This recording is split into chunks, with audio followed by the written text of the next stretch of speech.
Welcome to the Genius Factory. Enjoy the video.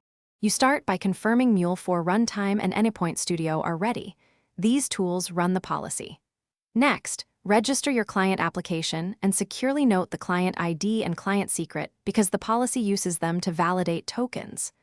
Once done, open API Manager, select your API instance, and choose to apply an Oauth 2.0 policy.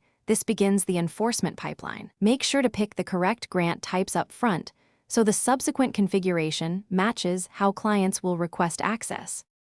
Now you configure the policy's core settings. Point it at your authorization server's token validation or JWKS endpoint so Mule can verify signatures and claims. Then map scopes and resource ID to the API operations. This ensures requests have the right permissions.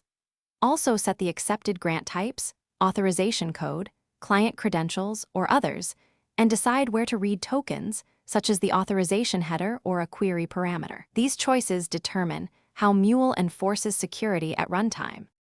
Finally, deploy your API with the Oauth policy applied and run end-to-end tests using real bearer tokens so you exercise the full flow.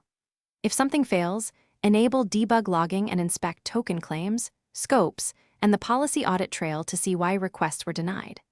Make sure clocks are synchronized to avoid token validity skew and confirm the signing key, or JWKS URI, matches the auth server.